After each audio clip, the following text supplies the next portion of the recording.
clases de legislación de la ingeniería, y para este módulo que vamos a trabajar los aspectos de derecho laboral que importan a ustedes como ingenieros y arquitectos, he optado por traerle un docente invitado, pero no cualquier docente. El día de hoy hemos convocado a un colega, el magistrado Ernesto Eves Rodríguez, que es, sin lugar a dudas, y no es porque lo conozca personalmente, uno de los mejores laboralistas contemporáneos en República Dominicana, si no el mejor. Y digo esto no solamente porque sea un colega, sino por lo que ha sido todo su desarrollo y todo su desempeño laboral, académico y profesional. El magistrado Eves Rodríguez es egresado de la Universidad Autónoma de Santo Domingo con el título de licenciado en Derecho, mención cum laude. Ha sido especialista en redacción expositiva y argumentativa de las decisiones judiciales de la Escuela Nacional de la Judicatura. Cuenta con especialidad de Derecho Constitucional, Justicia Constitucional y Garantías Jurisdiccionales de la Universidad Castilla-La Mancha. Tiene una especialidad en Derecho de Trabajo y Seguridad Social en la Universidad de Vigo. Cuenta con una experiencia de más de 17 años al servicio del sistema de administración de justicia.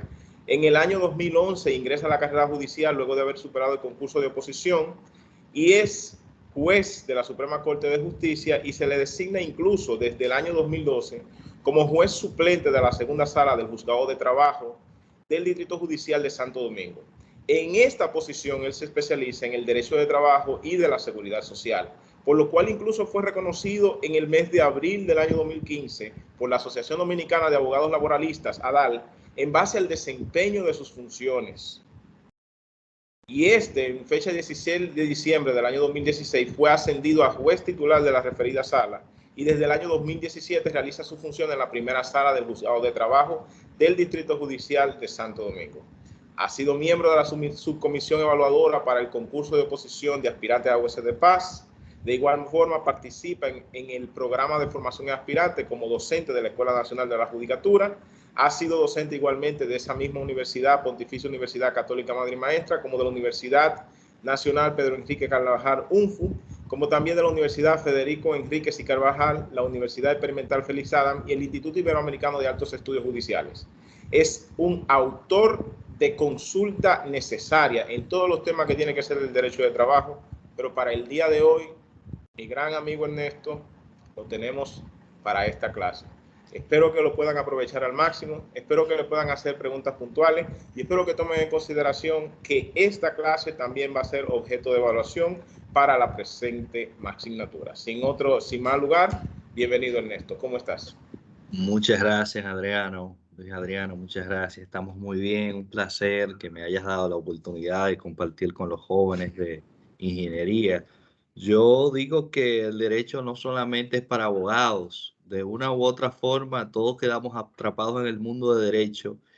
Y qué bueno que el pensum de la universidad en el asunto de la ingeniería, en esta profesión de la ingeniería, ha tomado en cuenta que se estudien aspectos relacionados al derecho y sobre todo el derecho del trabajo, porque los jóvenes van a tener que en algún momento suscribir algún contrato de trabajo, ya ellos como ingenieros atados a una constructora y van a tener a cargo varios trabajadores. Eso conlleva evidentemente que tengan ciertas nociones de derecho del trabajo, nociones fundamentales. Evidentemente lo que no estamos buscando son especialistas y maestros del derecho del trabajo, no. Queremos que con esta asignatura la universidad lo que persigue es que ustedes tengan estas nociones generales y puedan desempeñar sus funciones profesionales debidamente. Para mí es un placer estar con ustedes esta noche y he preparado, el amigo Adriano me avisó 2 o 3 días hace ya, pero tuve tiempo de preparar una pequeña presentación para guiarlos entonces en este estudio que nos concierne la noche de hoy. Siéntase abierto de hacer cualquier pregunta durante la intervención. Yo quisiera que más que una exposición o una conferencia, más que eso, fuera una especie de tertulia donde ustedes manifiesten sus curiosidades por el derecho del trabajo.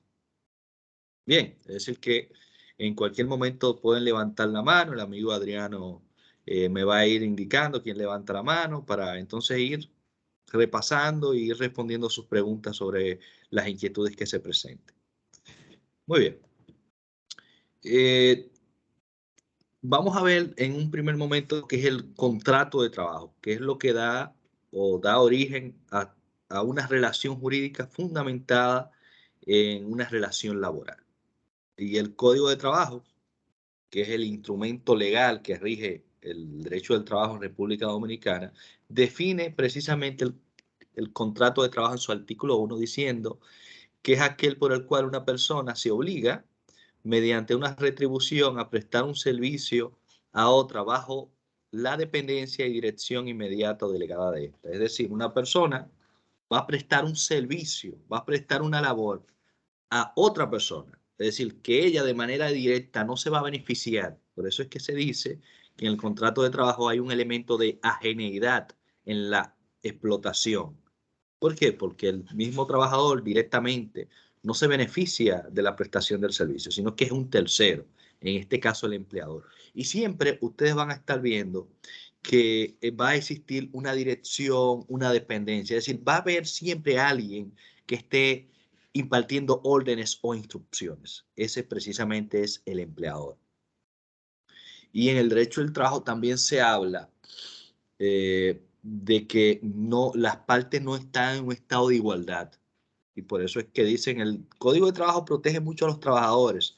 Sí, pero es que hay una razón práctica de eso, en el sentido de que en la relación laboral el empleador es que tiene la mayoría de los recursos, si no todos los recursos, tiene el conocimiento y tiene varias personas e instituciones inclusivas a su favor.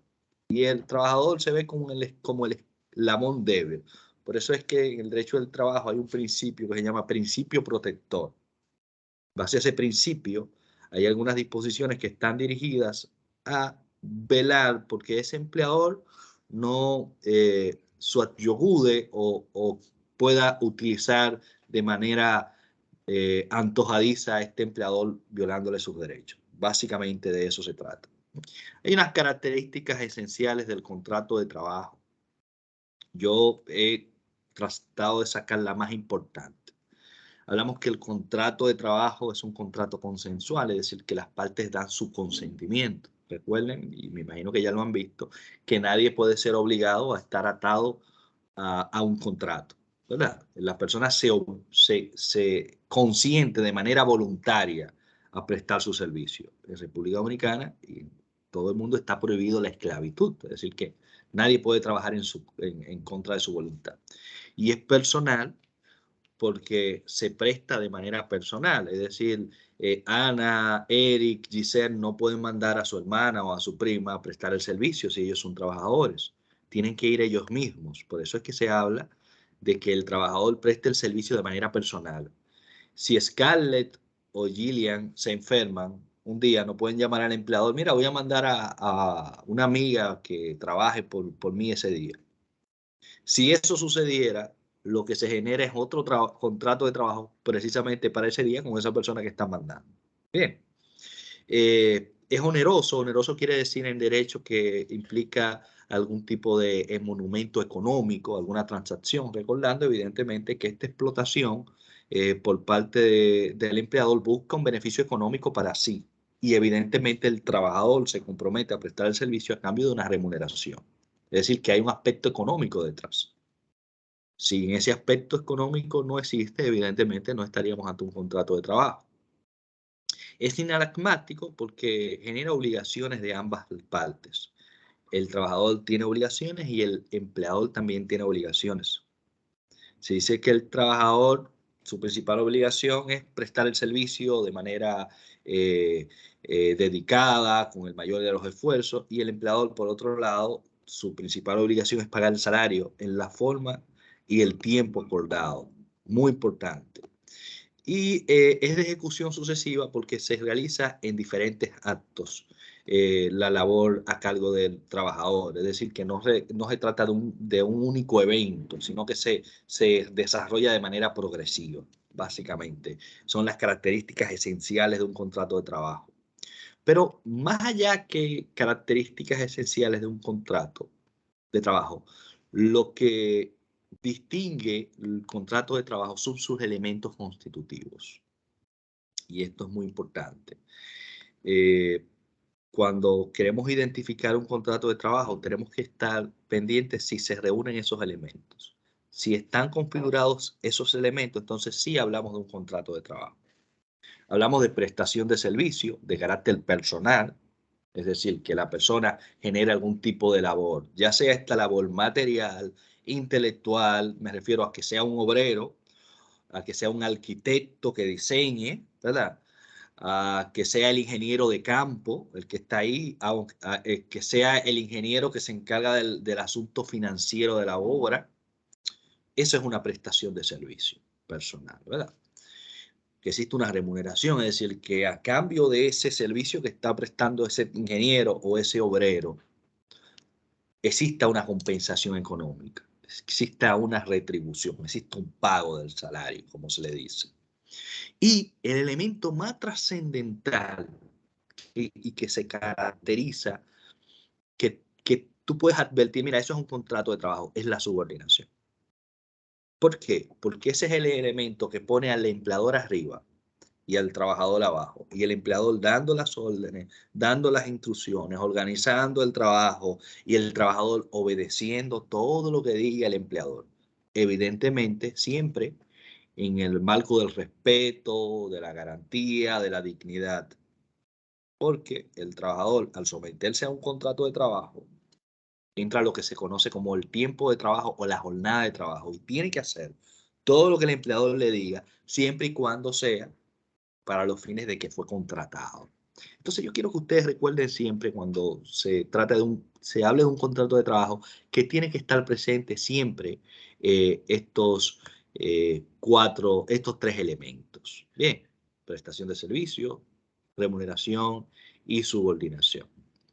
Y con mucha especial atención a la subordinación. ¿Y cómo se determina cuándo existe subordinación y cuándo no es un trabajador independiente? Porque aquí es que está el asunto. El del contrato de trabajo siempre va a existir con el trabajador dependiente, el subordinado. Sin embargo, nosotros sabemos que hay otros trabajadores que no ejercen ningún tipo no tienen ningún tipo de supervisión ni reciben órdenes, sino que ellos mismos realizan el trabajo en beneficio propio. Son independientes. Bien.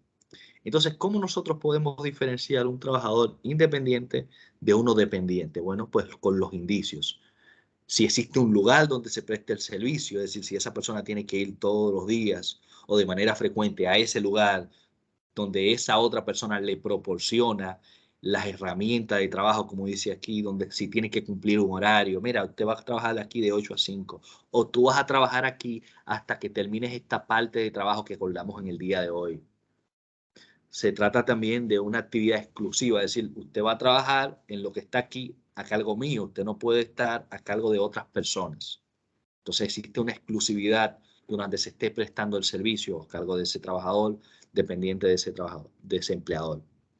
Y evidentemente que no exista una especie de cadena, es decir, hay un solo empleador.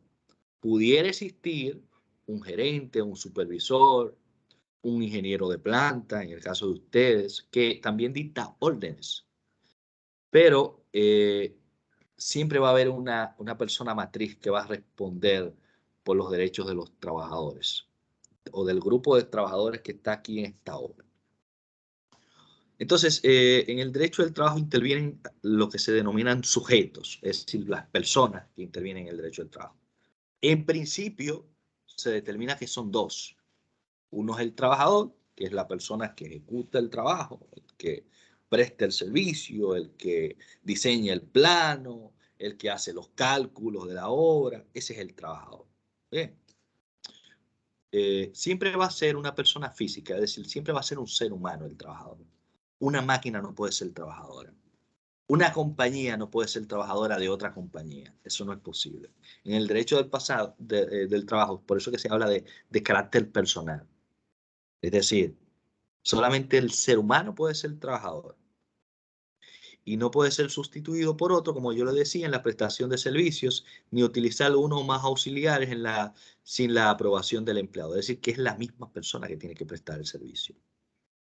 Evidentemente puede tener varios contratos de trabajo siempre y cuando no colidan o no choque con la jornada de trabajo, ¿verdad? Porque hay una sola jornada de trabajo a cargo de un empleador. Y por eso es que un trabajador puede trabajar de 8 a 12 con un empleador o con un contrato de trabajo y después puede trabajar de 2 a 5 en otro. Lo que no pueden es coincidir, ¿verdad? Porque ahí evidentemente se generaría algún tipo de dificultad. Y también tenemos al que se conoce como el empleador. Ese es quien tiene, quizás, pienso yo, la mayor responsabilidad y obligación de cuidar y velar que se cumplan debidamente las normas del derecho del trabajo, porque es el que ejerce el poder de control. Y nosotros hablamos en derecho que el empleador puede ser una persona física, es decir, puede ser un ser humano, pero también puede ser una empresa. Claro, constructora Taveras, constructora Encarnación. Ese es el nombre del empleador. No es una persona física, no es un ser humano. Es una empresa constituida debidamente y está compuesta de personas. Entonces, ese grupo de personas son el empleador. También se habla de empresa y el Código de Trabajo la define como una unidad técnica que como sucursal, agencia o otra forma se integra y contribuye a la realización de fines de una empresa. Se trata de una unidad técnica de explotación a los fines de conseguir algún tipo de beneficio económico. Recuérdese siempre que las sociedades comerciales, las empresas, están detrás de algún tipo de beneficio económico y para eso utilizan personal humano, en este caso trabajadores, ¿verdad? Muy bien, hasta aquí todo claro con relación a los elementos constitutivos, las características y los sujetos. ¿Está todo claro? ¿Vamos bien, Adriano? Bueno, yo no sé si los demás tengan alguna pregunta. A mí me surge una pregunta para usted y es las compañías constructoras, las que normalmente se encargan directamente del trabajo de lidiar con lo que tiene que ver con la construcción de una obra, que no son directamente los dueños de la propiedad. Ellos caerían como empleadores dentro de esa relación contractual o caerían como intermediarios. Muy bien. En el ámbito de la construcción se utilizan mucho lo que son los outsourcing, es decir, los subcontratistas. Y es tremendo problema muchas veces, porque al final ese trabajador no sabe quién es su empleador. Pero yo te voy a contestar esa pregunta en 2 segunditos cuando veamos otra cosa y pasemos en lleno ahí para que los muchachos puedan entender algo previamente, para que vayamos bien. Eh, el empleador, también hay otras personas aparte del trabajador y el empleador, hay otras personas en el ambiente del contrato de trabajo, ¿verdad? Que son los representantes del empleador, es decir, esos no son los dueños de la empresa, porque la empresa en sí, si está debidamente constituida, es una persona jurídica, no es una persona física que tú no la puedes ver. Entonces, esa persona jurídica opera en base a otras personas, que son personas físicas. Entonces, ahí están los gerentes, el ingeniero encargado, por decirlo así. Es decir, que son una especie de, de plano directivo de la empresa. Y esos son los representantes del empleador. Lo que ellos decidan es lo que los trabajadores van a hacer, ¿verdad? Entonces, con relación a esos trabajadores, ellos pudieran considerarse empleadores, son representantes del empleador. Pero con relación a la empresa, son también trabajadores. Es decir, el gerente de una empresa puede ser socio, pero si es gerente, también tiene la condición de trabajador. Bien, entonces también están los intermediarios. El intermediario no es el empleador, no es representante del empleador, pero puede incidir en la contratación de trabajadores. Me explico. Vamos a hacer una construcción, vamos a hacer un residencial, que está muy de moda aquí en Santo Domingo. Vamos a hacer un residencial.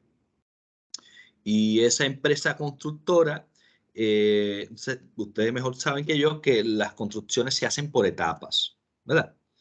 Que hay una etapa de pintura, que hay una etapa de albañilería, que hay una etapa, bueno, ustedes saben mejor que yo, pero eso no lo hacen, no lo hace cualquier trabajador. hay trabajadores especializados para cada etapa, ¿verdad? Entonces, hay una persona que conoce a cada grupo de esos trabajadores que hace ese trabajo, pero ese no es el empleador. Ese puede ser un ingeniero por fuera de la empresa. Y ese ingeniero se pone en contacto y lo lleva a la empresa y recibe algún tipo de beneficio por parte del empleador. Entonces ese viene siendo el intermediario. Y el jefe del equipo es aquel que es el cabecilla de ese grupo de trabajadores o de esos obreros que llegan a la empresa. Porque al final, todos esos obreros no hablan con el empleador, o no hablan con el representante, o no hablan con el ingeniero de planta.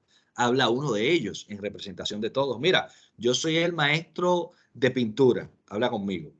Y estos son mis trabajadores. Se copia. Es decir, que hay una especie de distribución en esto de la relación laboral. Entonces, miren qué fácil. ¿Quién es el empleador en esa imagen? ¿Quién me dice quién es el empleador? Vamos a ver. ¿Quién me pudiera identificar quién usted cree que es el empleador en ese caso? ¿Son las personas que están sentadas o es la persona que está de pie? ¿Quién me dice? Vamos a ver. Es una pregunta abierta. ¿Alguien contesta? ¿Quién usted cree que es el empleador? Es la persona encargada de contratar a las distintas personas que formarán parte ya de un trabajo o Sí. una obra. No sé. Pero de las 4 personas que están ahí, ¿quién usted cree que es el empleador? El que está El de la corbata roja, el que está parado. sí. Porque de lejos se puede ver que está dando como instrucciones y los otros están haciendo preguntas y están siguiendo instrucciones, ¿verdad? Ese es el empleador. Sí. Ahí no habría como problema para saber quién es, ¿verdad? En principio, si solamente se nos presenta esto. Ahí no hay Correcto. problema. Pero miren qué pasa en los trabajos de construcción. Ahí, ¿quién me dice quién es el empleador? Ahí hay tremendo problema ahí para saber quién es el empleador, porque podríamos decir, bueno, vamos a decir que es el que tiene la camiseta azul, porque ese está como en el medio y puede como que está dando instrucciones.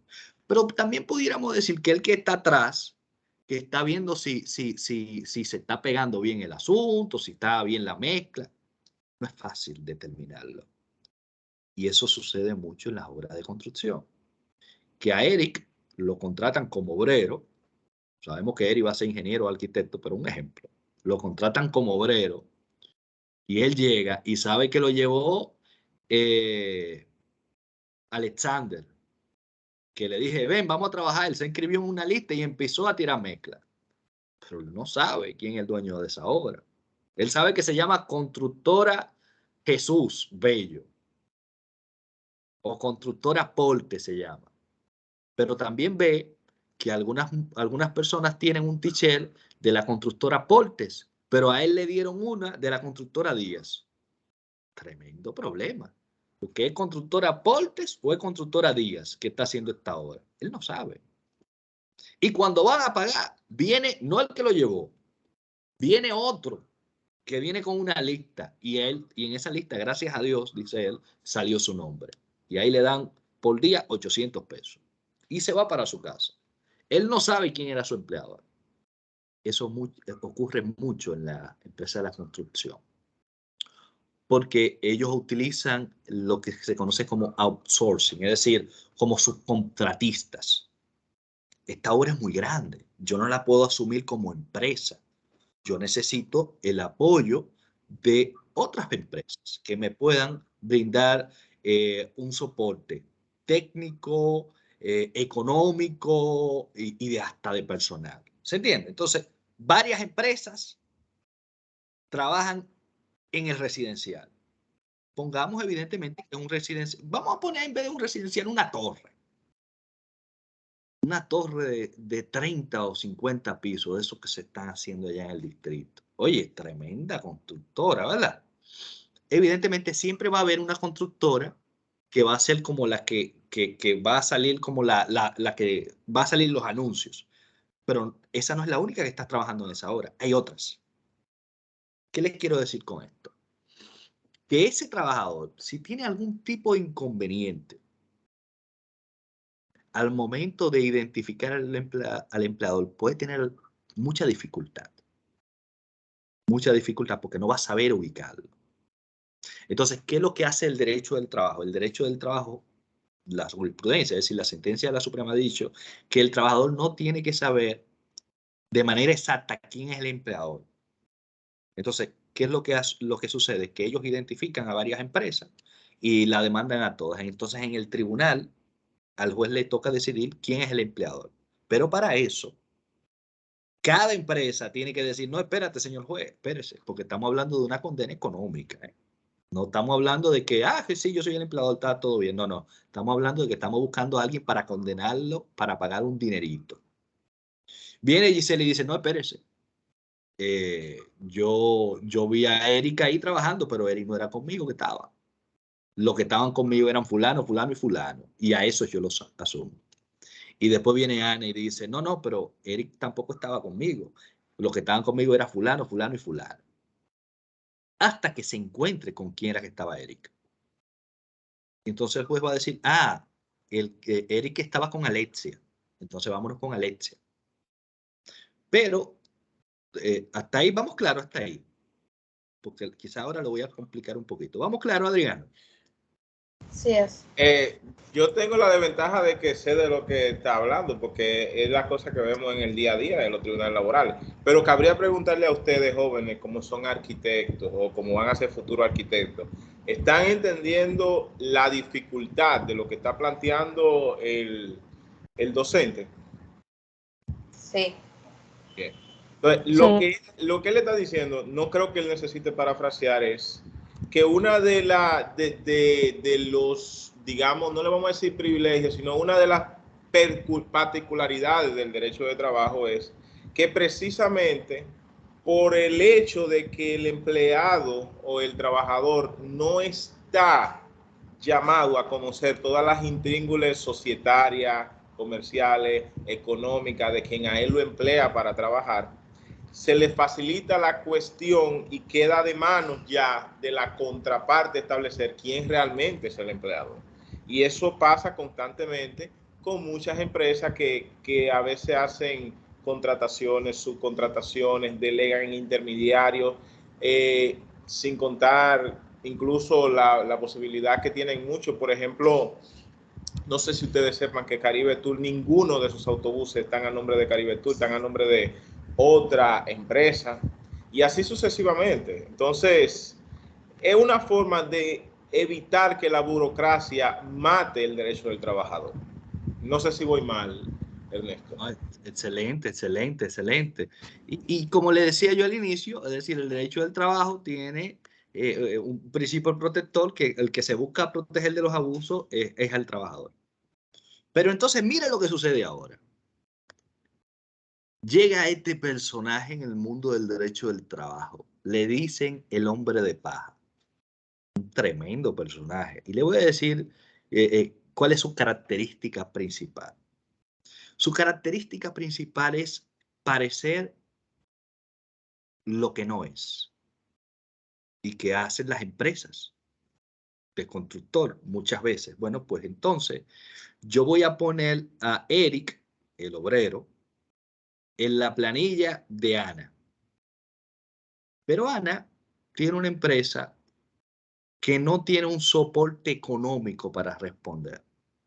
Es decir, por decirlo así, Ana es el maestro constructor, que ni siquiera tiene útiles de trabajo, ni tiene los recursos por si viene una demanda laboral poder responder.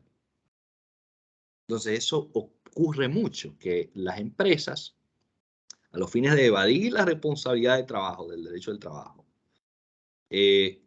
constituyen o ponen en los registros laborales a esta persona que simula ser el empleador, que da las órdenes inclusive, pero cuando vamos a demandar, no tiene soporte para responder. Inclusive para él pagar, tiene que esperar que le paguen.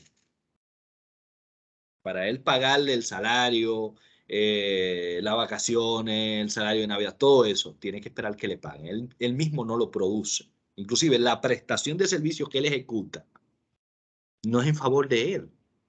Él es otro trabajador, pero lo ponen en cabeza de todo a los fines de que se pueda identificar como el empleador. Nosotros en el derecho del trabajo trabajamos mucho con esa persona. ¿Se entiende eso? Bien. Bueno, pues entonces miren otra cosa. Yo le decía que el empleador tiene una serie de poderes. Es poderosísimo el empleador. Y nosotros los clasificamos en 4 los poderes que tiene el empleador. Tiene el poder de dirección, en el sentido de dar las órdenes, de decir esto es así, esto es aquí, esto es allá. Ese es el poder de dirección. Tiene el poder normativo, que dentro de su empresa, el reglamento interno, él mismo lo crea. Mira, aquí la indumentaria, es decir, la vestimenta que se va a utilizar es esta. El horario de trabajo va a ser de 8 a 5, siempre y cuando no pasen de 44 horas a la semana y de 8 horas diarias, puede decir, ¿verdad? El lugar de trabajo, aquí es que vamos a trabajar y vamos a seguir estas instrucciones. Eso él lo puede normar, ¿verdad? Puede dictar órdenes en ese sentido. Y tiene un poder disciplinario. Ese poder disciplinario quiere decir que puede hacer llamados de atención y puede hacer lo que en derecho del trabajo se llama como amonestaciones, que son registros de faltas que cometen los trabajadores. Paréntesis. Dentro de ese poder disciplinario no está imponer multas. Si un trabajador llegó tarde, una multa de 200 pesos. No es correcto. Si un trabajador se peleó con otro, una multa de 100 pesos. Eso no es correcto. No es posible imponer multas económicas a los trabajadores porque sería un descuento de salario. Y eso, en base a eso no se pueden hacer descuentos. Y por último, que está de segundo, pero lo quise dejar de segundo por un aspecto importante, que es lo que se conoce como el jus variandi. El jus variandi es la posibilidad que tiene el empleador de modificar de manera unilateral el contrato. Haciendo uso de ese poder de dirección, él puede decir, mira, déjame darle un chin más para abajo a la lista de los participantes para cuando mencione los nombres, que nadie se quede excluido. Bueno, pero ella entonces viene y le dice el empleador, Scarlett, mira, tú estás aquí en el área 1, o en el piso 1, trabajando en el piso 1 con la cerámica, pero yo quiero que tú trabajes con la cerámica, pero en el piso 3, o en el piso 10. Le están cambiando la modalidad, ¿verdad? Mira, tú estás como seguridad en la puerta 5, yo te quiero llevar a las puertas 7, por ejemplo, ¿verdad? Es decir, puede cambiar la forma de prestación de servicio. Sin embargo, este cambio no puede significar una vulneración a los derechos de los trabajadores. ¿Qué quiere decir esto? Que yo no le puedo decir a Gillian que él está trabajando aquí en esta sucursal que está en el Distrito Nacional, pero que mañana va a prestar servicio en Baní, en el supermercado que está en Baní, por ejemplo, una tienda que es supermercado.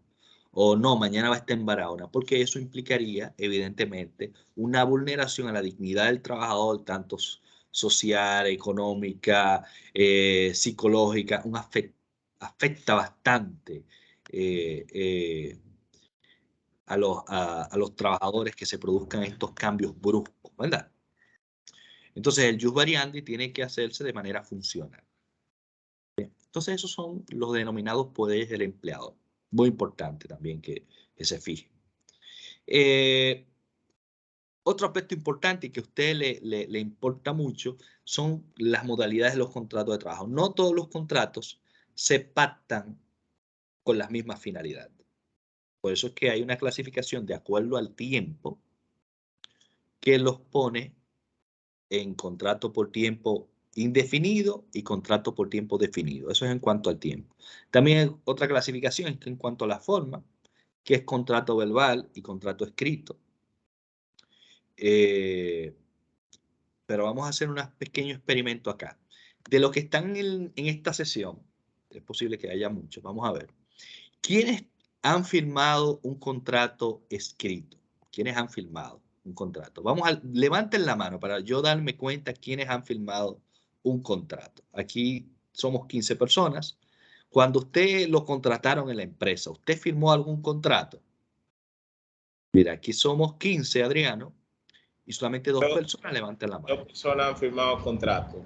Es decir, debemos de suponer que las otras no firmaron.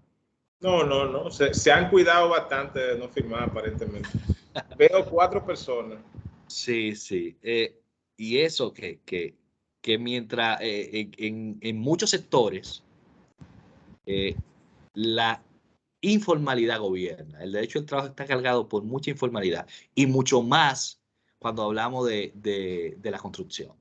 Mucha tasa de informalidad, de que nadie firma nada, que entra ahí y ya tú trabajaste y vete y mira tu dinero. Eso representa realmente una dificultad importante a los fines probatorios. Yo le voy a decir por qué.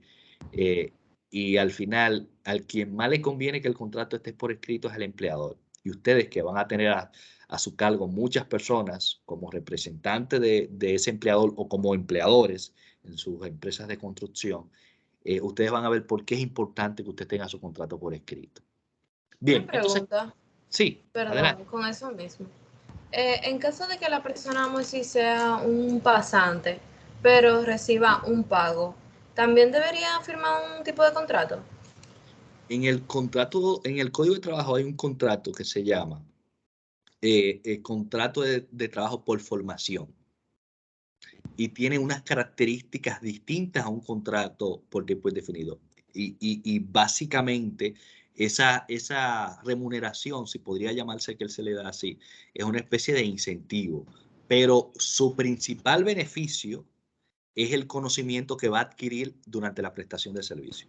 Evidentemente, y aquí está el truquito, que ese contrato de formación tiene que tener un tiempo, un lapso, una duración que no conlleve a que la empresa explote a esa persona pagándole evidentemente una suma por debajo del salario mínimo. ¿Me copian? Es decir, no podríamos Sí, hablar de un contrato de trabajo per se, sino que se habla de un contrato de formación a los fines de hacer precisamente esa pasantía, ese estudio especializado. como un contrato, vamos a decir, temporal, así. Eh, Vamos a chequear porque el contrato temporal, o mejor dicho, por tiempo determinado, obedece a una situación distinta, porque dése cuenta que una cosa es que usted como estudiante vaya a una empresa pidiendo hacer una pasantía, a que una empresa publique que se necesitan pasantes para trabajos que son necesarios en la empresa. No se entiende, es decir, vamos a contratar pasantes que se le paga menos, para que ellos Ahí aprendan, va a llegar. para que ellos aprendan, pero lo que realmente quiere esa empresa es pagar mano de obra barata. Exacto. Ok. Y de hecho, disculpe que interrumpa, la gente, normalmente siempre he mencionado esto en clase, que siempre queremos buscar como el modelo norteamericano, como el deber ser en muchos elementos, y es mucho más cruel, de hecho. Hay empresas que como no tienen ese nivel de protección que tenemos nosotros con el derecho del trabajo, que su mecanismo de entrada es vía pasante, y eso es pagándole $0 con 0 centavos. O sea, a veces puede ser un programa de entrenamiento que puede ser de hasta 6 meses. O sea, una persona que fácilmente tiene que cumplir horario y tiene que buscar otro mecanismo de sustento mientras está de pasante en esa empresa que le está produciendo beneficios, pero está aprendiendo. ¿Qué le digo? Son de ese tipo de cosas del derecho, de que si uno se la sabe, se vuelven interesantes.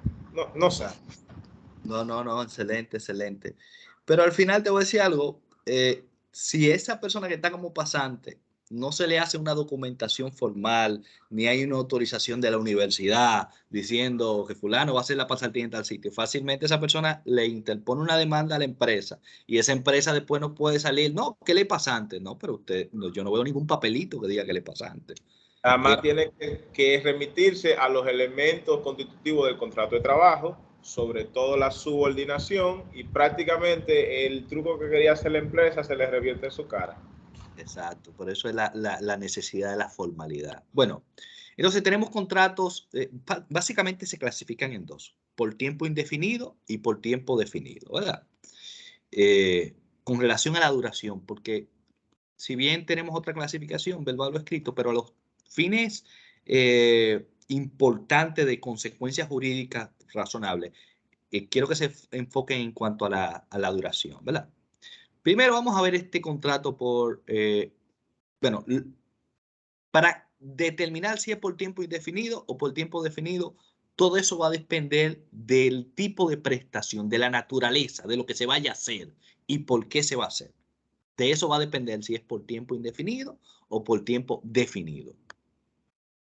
El que es por tiempo indefinido, obedece a una razón permanente de la empresa, a un trabajo ininterrumpido. ¿Cuál es un trabajo ininterrumpido? Bueno, pues en un taller de banistería y pintura se necesita, de desabolladura y pintura, se necesita un desabollador y un pintor, o varios, ¿verdad? En una tienda, en un supermercado, bueno, pues yo necesito a una cajera, necesito a un seguridad de manera permanente, de manera ininterrumpida, ¿verdad? En una construcción, yo necesito a ese ingeniero de planta que esté ahí, que esté velando por los intereses de la empresa. Y aquí vienen los que en ingeniería se llaman, o las empresas de construcción le llaman, trabajadores por la casa. Es decir, los trabajadores cuando van al tribunal, Adriano, ellos se identifican así. Yo soy trabajador por la casa. Es decir, que yo no soy cualquier trabajador. Yo soy un trabajador importante, que es por tiempo indefinido. El otro es por ajuste. Y vamos a chequear eso ahora. Entonces, el que ellos identifican que es por la casa es el que siempre está ahí. El que ellos terminan una obra y lo mueven a otra. El que siempre está en la nómina, el que ellos cotizan en la TCS. El que siempre está trabajando con ellos y que acumula años trabajando con ellos. Ese es un trabajador por la casa porque precisamente usted me dirá, bueno, una empresa de construcción, todos sus trabajadores van a ser por tiempo indefinido porque eso es lo que ellos hacen. Pero no es así. Porque el trabajo de la construcción se hace por etapas y no siempre usted tiene 10 proyectos abiertos. A veces usted nada más tiene uno o puede tener dos y no van en la misma etapa. Entonces usted no va a estar trabajando con el que hace la ebanistería, es decir, con la madera, cuando apenas está iniciando. Ese usted no lo va a necesitar. Entonces ese trabajador, usted no va a obedecer a una naturaleza permanente de la empresa, porque en ese momento usted no lo va a utilizar. Ese va a entrar en otro tipo de contrato. Entonces, cuando hablamos de contrato por tiempo indefinido,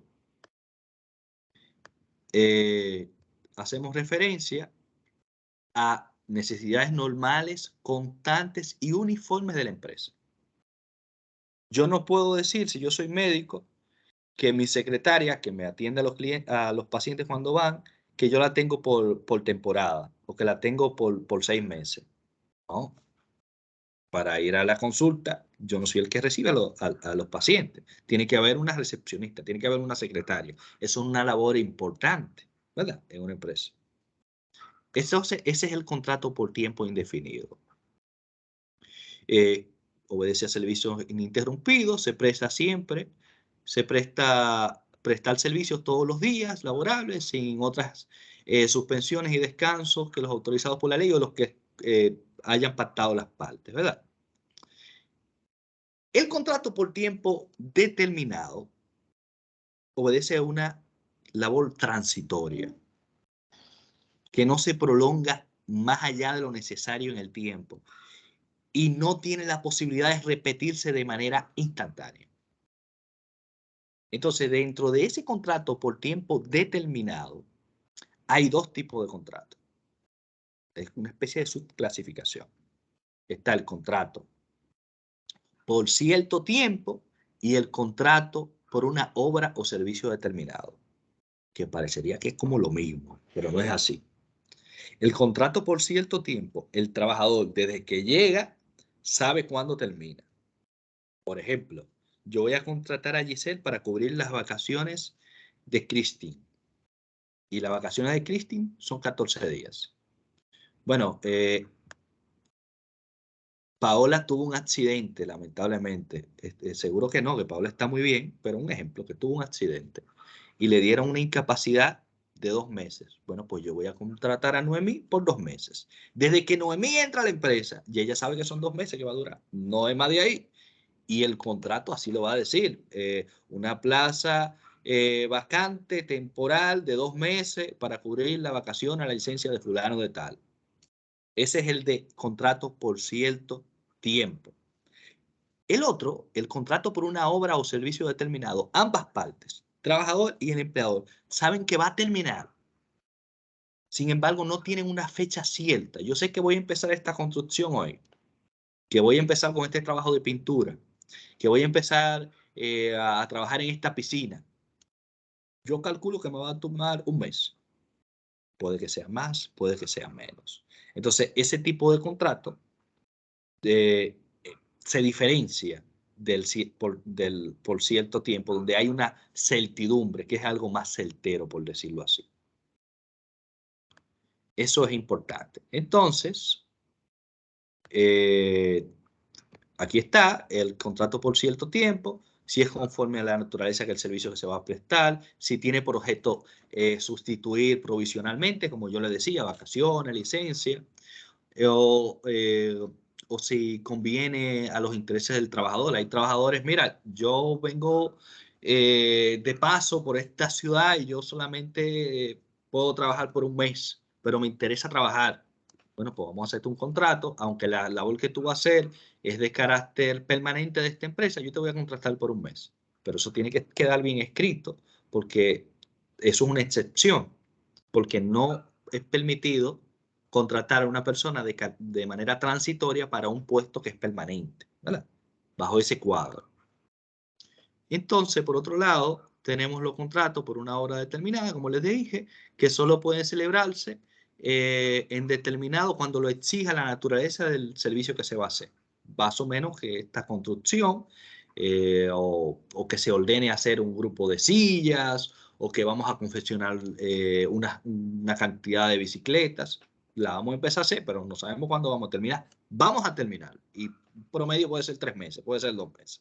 Puede ser más, puede ser menos. No es algo cierto. Entonces, por eso que se habla de una obra o servicio determinado. Algo importante y que afecta mucho a ustedes en las obras de construcción. Yo les hablé de un contrato por una obra o servicio determinado. Llegó el tiempo de pintar la obra. Bueno, vamos a contratar al equipo de pintura. Vienen 10 muchachos a pintar y prestan el servicio de pintura. Y terminan.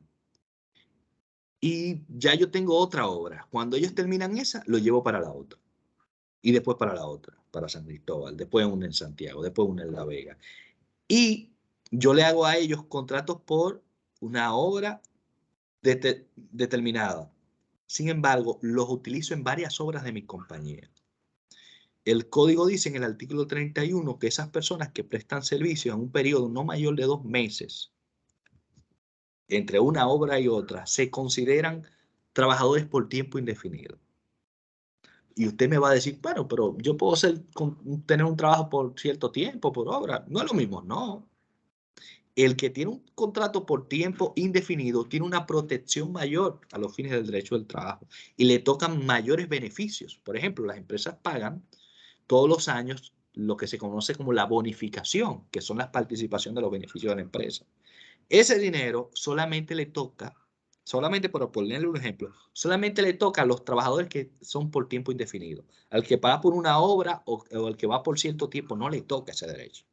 Es decir, que tomando eso por ahí, evidentemente él está más protegido y el que tiene un contrato por tiempo indefinido.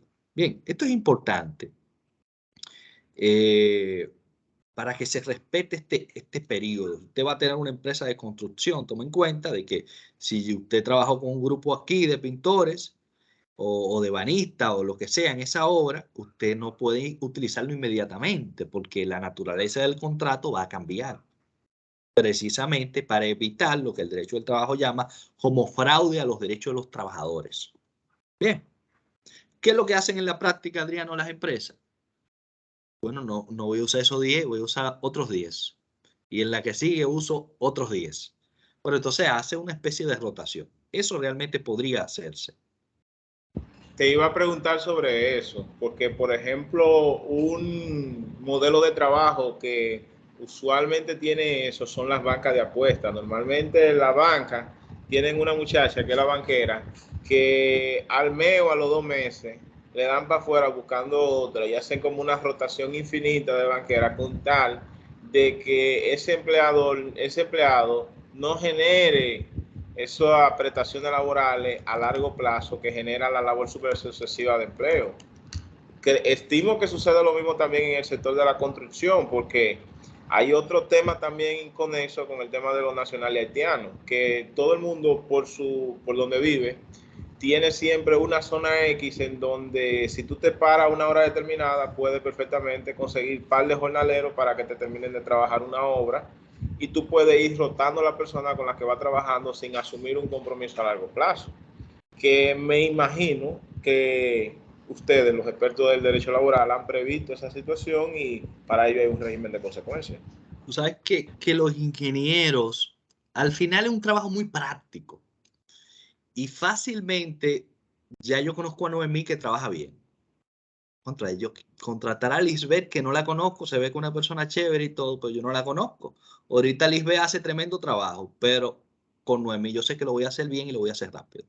Entonces, también en esto de la relación laboral hay una especie de química y que el empleador no puede estar siempre instruyendo a los trabajadores, capacitándoles, porque cada vez que vamos a una obra yo tengo que enseñarle cómo que yo trabajo, cómo es mi método de trabajo.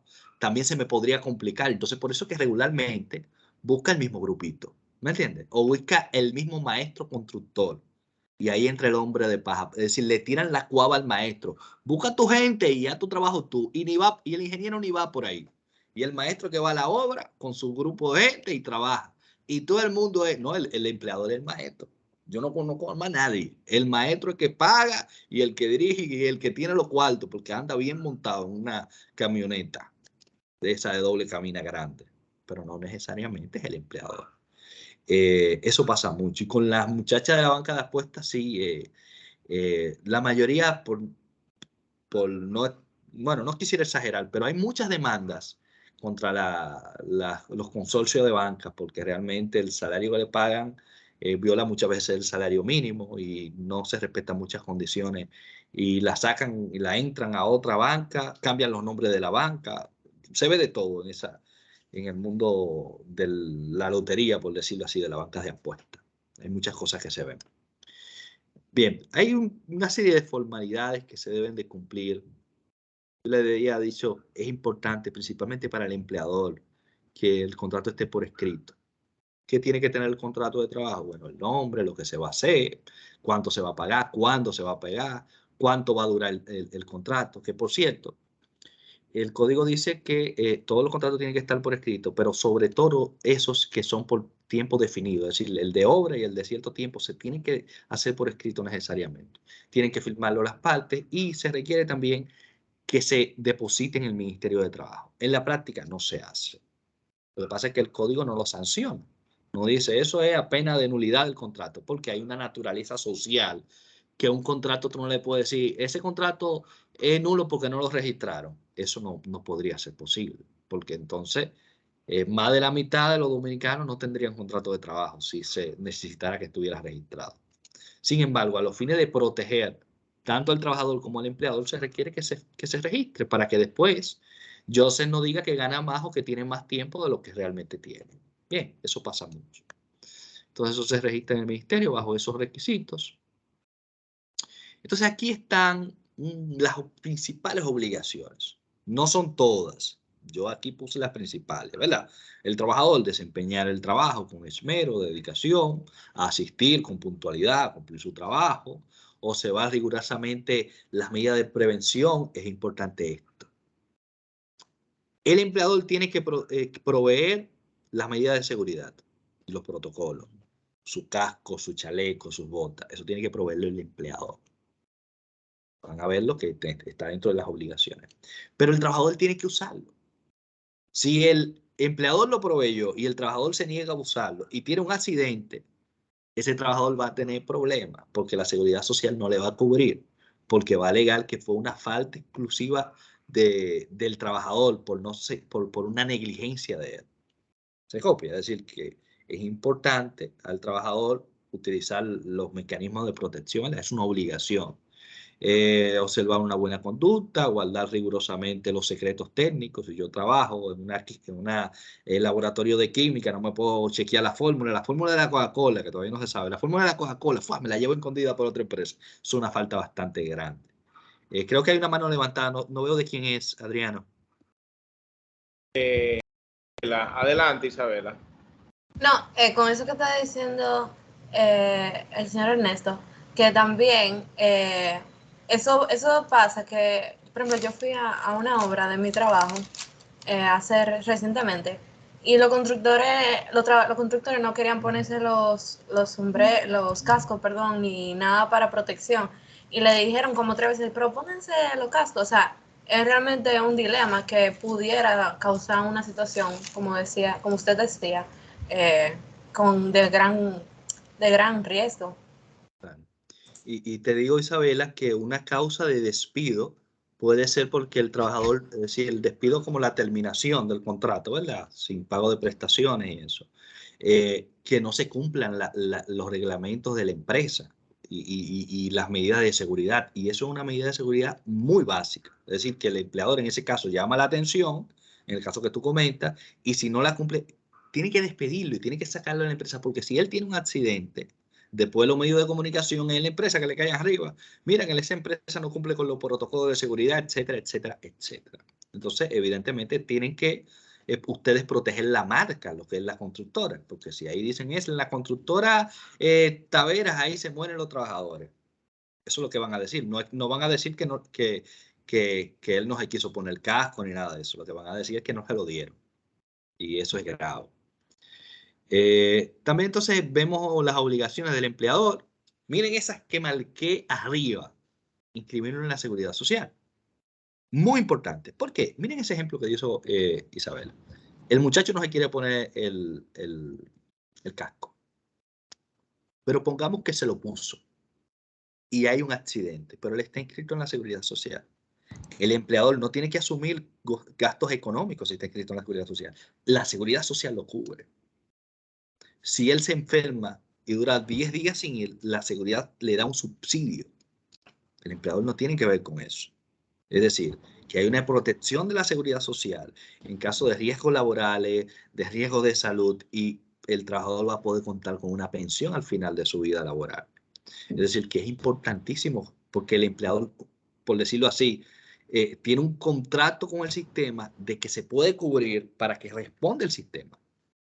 Si no lo tiene inscrito en la seguridad social, tiene que pagar todo, todas las operaciones, todos los días que dure incapacitado. Evidentemente también tiene la obligación de pagar el salario, mantener la fábrica, las oficinas debidamente, en orden, ¿verdad? Proporcionar a los trabajadores botiquín, medicamentos necesarios, observar las medidas de higiene, proveer oportunamente los materiales, ¿verdad? Es decir, el casco, el martillo, todos estos materiales que se utilizan para hacer la labor tiene que proveerla el empleador. ¿Vamos bien hasta aquí? ¿O vamos muy rápido? Está bien, yo lo que quisiera ver más participaciones de distintas personas. Que esto va a ser el pan de cada día de ellos. Pero, ¿vamos a seguir? Sí.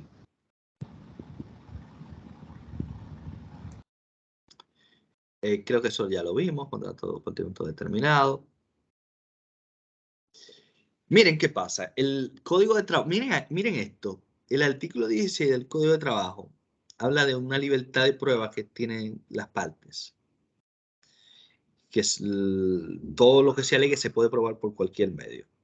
Sin embargo, el trabajador está exento de probar aquellos documentos que tiene que registrar el empleador. Eso conlleva el contrato de trabajo y los registros de los pagos. ¿Qué quiere decir esto? Que si un trabajador va a un tribunal y dice que ganaba 50,000 pesos y que tiene 15 años trabajando, eso va a ser así hasta prueba en contrario. ¿Y cuál es la prueba en contrario de eso? Bueno, que el empleador lleve el contrato de trabajo, que lleve los recibos de pago, que lleve lo que se conoce como la planilla de personal fijo de la empresa, que dice cuánto gana cada trabajador. Si ellos no hacen eso, entonces el tribunal, al momento de decidir, va a retener que este trabajador tiene 15 años y que gana 50,000 pesos. Y eso económicamente a la empresa le va a afectar bastante. Por eso le decía que esta informalidad al que menos conviene es al empleador. ¿Por qué? Porque no le permite tener una respuesta efectiva para cuando se presenten estos casos. Es decir, tú le pagas 15,000 pesos, pero él viene y te sale que son 50 y tú no tienes ni un comprobante de pago, ni un recibo, ni una transferencia bancaria de que tú le hayas hecho. Entonces el tribunal va a decir que son 50. Es decir, que es importante cierto nivel de formalidad en la relación del trabajo, principalmente para el empleador, poder defenderse. Y hay muchos abogados laboralistas que pasan la vida buscando trabajadores a los fines de interponer demanda. Entonces ustedes tienen que cuidar su empresa y no pecar en caer en estas consecuencias, ¿verdad? Ante una posible demanda laboral, que hay muchas. Hay otro tema que Adriano me pidió que tocara, que es el tema de la suspensión de los efectos del contrato. Que a propósito, que está en el temario de ustedes, de la asignatura, pero a propósito de lo que se vivió en el año 2020 y el año pasado, 2021, de la suspensión de los efectos. Una situación X que impide que el contrato se ejecute. Una situación X que impide que el contrato se ejecute. Entonces lo que se hace es que el trabajador no preste el servicio y el empleador no pague el salario, pero el contrato se mantiene. Es decir, el vínculo laboral, yo soy tu trabajador y tú eres mi empleador, se mantiene, pero lo que no se ejecutan son las obligaciones. Yo no voy a trabajar y tú no me pagas mientras dure esa situación, ¿verdad? Ese instrumento permitió salvar muchos contratos, porque si no hubiese existido, los contratos terminan. Y eso hubiese sido una desgracia, ¿verdad? Eso permitió mucho. Entonces, eso está regulado en el Código de Trabajo, básicamente bajo este cuadro que le dije, ¿verdad? Durante tiempo en el cual el trabajador no presta el servicio y el empleador no paga el salario. Y no significa una terminación del contrato de trabajo, sino que sus efectos están suspendidos hasta que ese asunto que impide que se desarrolle sea resuelto. Y usted me preguntará, ¿y cuáles son estas causas que impiden que el contrato se paralice? Miren, hay causas atinentes a la empresa, hay causas atinentes al trabajador y hay causas relacionadas por el mutuo consentimiento. Dificultades en la empresa, falta de materia prima, falta de fondos, exceso de producción, o el caso fortuito de fuerza mayor, que fue lo que vimos el año pasado, porque se ordenó que todas las empresas cerradas, hay un caso fortuito de fuerza mayor que impide que se ejecute el contrato. Bueno, en ese caso se suspende. Relacionada con el trabajador, bueno, que tenga una enfermedad, que haya sufrido un accidente. En ese caso no presta el servicio, no recibe el salario, sino un subsidio, como yo le dije, de la Seguridad Social, que esté cumpliendo una obligación legal en el sentido de que haya sido citado ante un tribunal a dar una declaración, es una obligación legal que tiene que ir, o que esté el trabajador detenido por alguna situación legal, que se dicte una prisión preventiva, o algún ilícito penal en el que esté envuelto y pierda su libertad, eso suspende el contrato.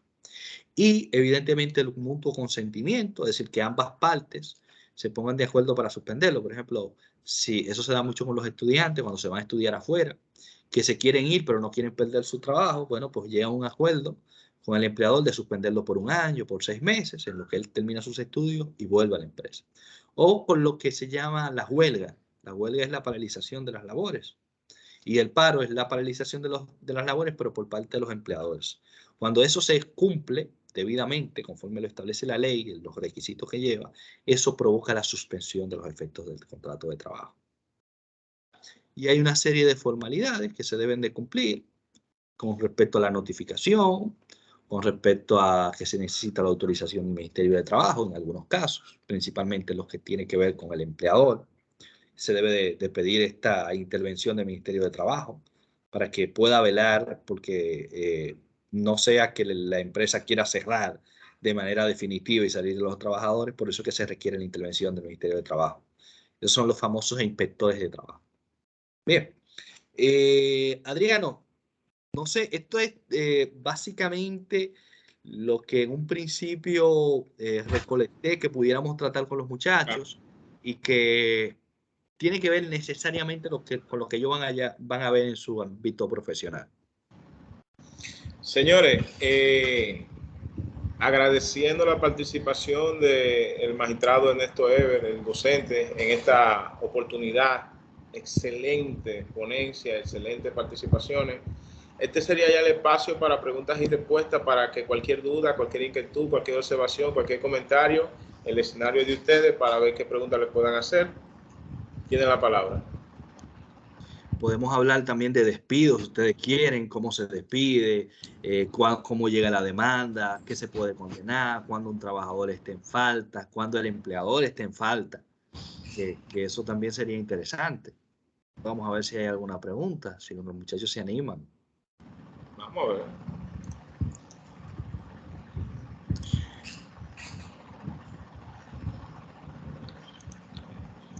Yo quedé con una duda de mi parte, que es con el fenómeno particular que se da con el tema de las construcciones dominicanas, como que siempre hay el tema de la mano de obra extranjera, específicamente la contratación con nacionales haitianos. Siempre hay una especie de tabúes que se dice sobre las ventajas de uno tener mano de obra haitiana versus mano de obra dominicana, porque puede salirnos más barata, muchas veces trabajan más. Otras posiciones que tienen es que pueden existir igual peligros, que hay restricciones en materia laboral.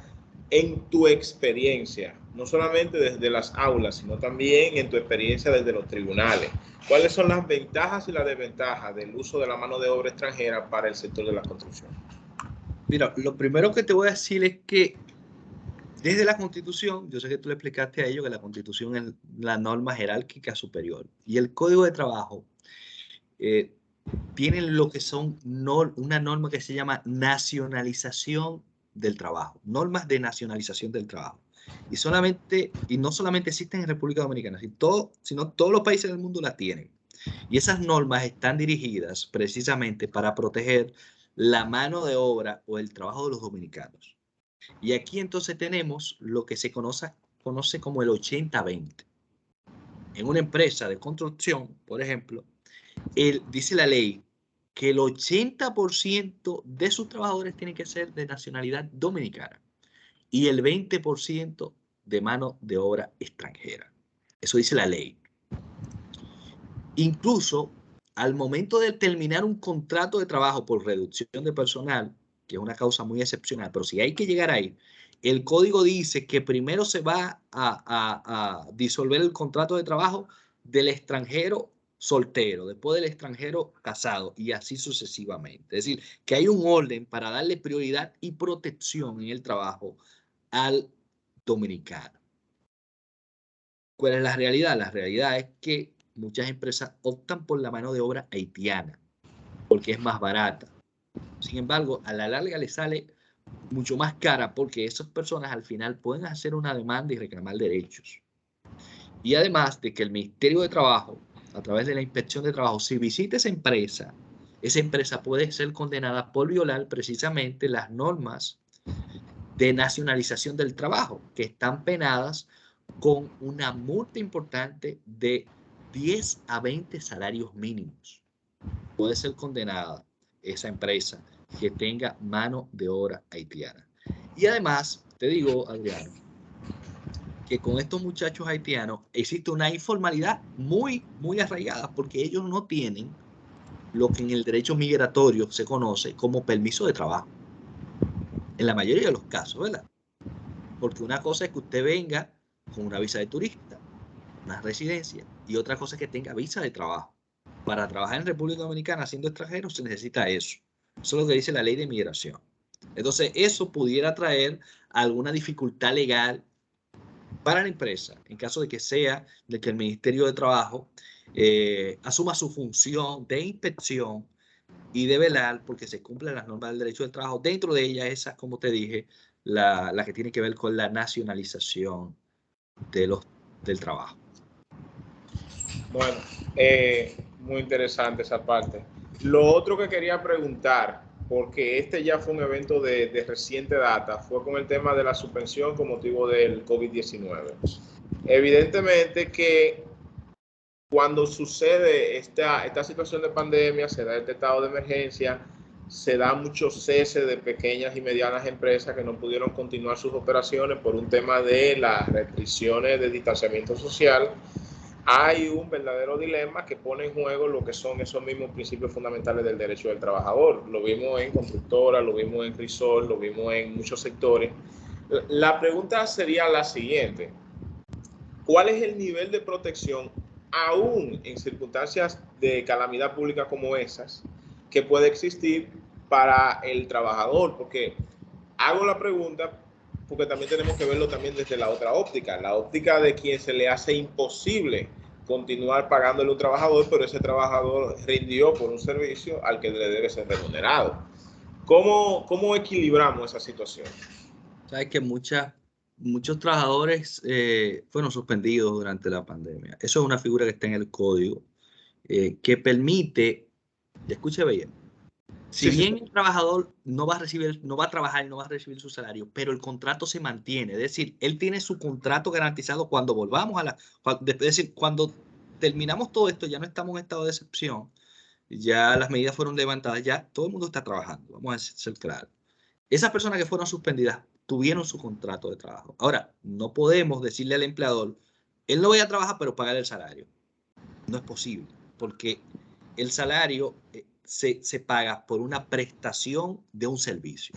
Ahora, ¿qué fue lo que sucedió durante el año 2020 y 2021? El Estado asumió su papel protector del derecho de las personas y su función de velar por un Estado social de derecho. ¿Qué quiere decir esto?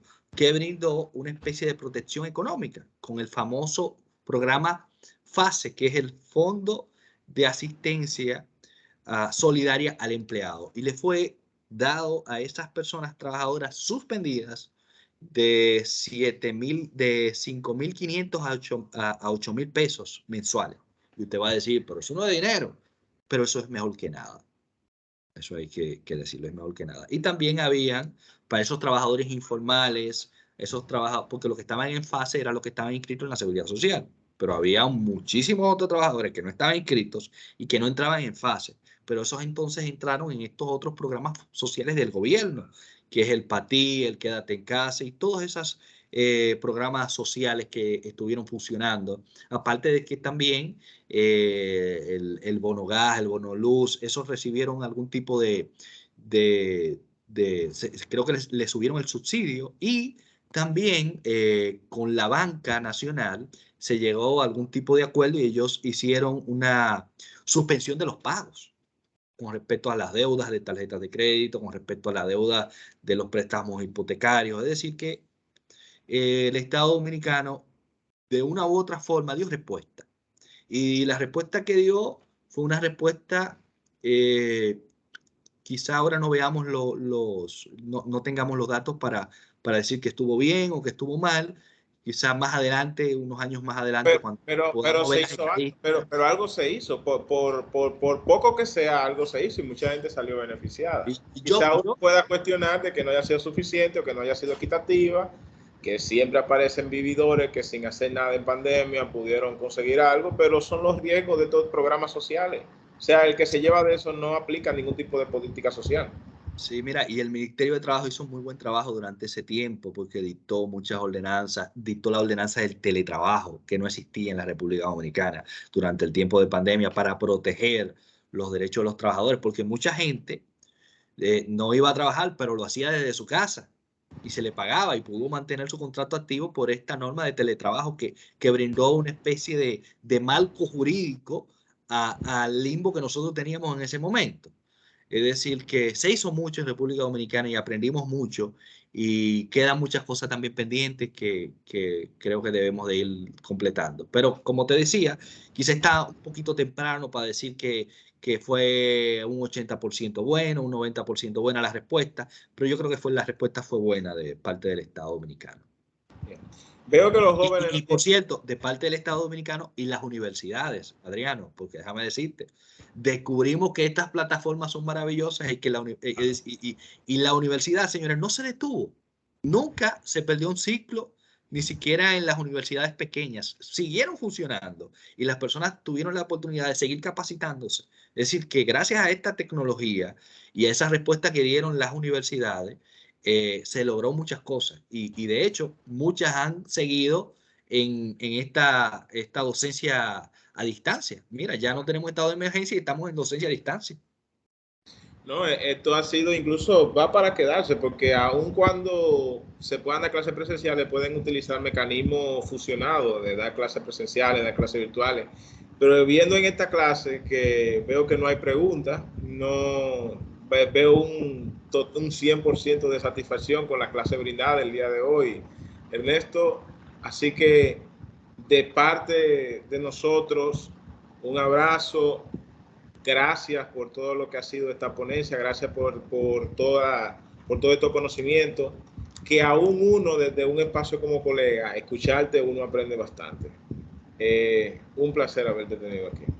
El placer ha sido mío, jóvenes. Para mí ha sido un placer, un honor haber estado con ustedes y formar parte de su camino en busca de su futuro profesional. Cuenten conmigo, Adriano tiene mi contacto, yo estoy en las redes sociales, Evers, @ me pueden seguir y por ahí podemos conversar y intercambiar cualquier idea. A mí me apasiona el mundo del derecho del trabajo. Adriano, un abrazo. Hermano. Muchas gracias. Muchas gracias por todo. Muchas gracias. Buenas noches. Muy bien. Entonces, jóvenes, esta ha sido la clase de Derecho Laboral. Como les comentaba, el profesor Evers es una persona completo en los temas de derecho laboral.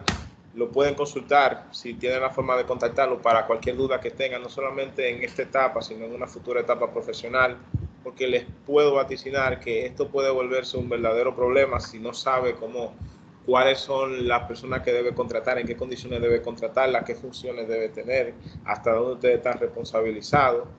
Y nada, volviendo a lo que sería ya el esquema general de la clase,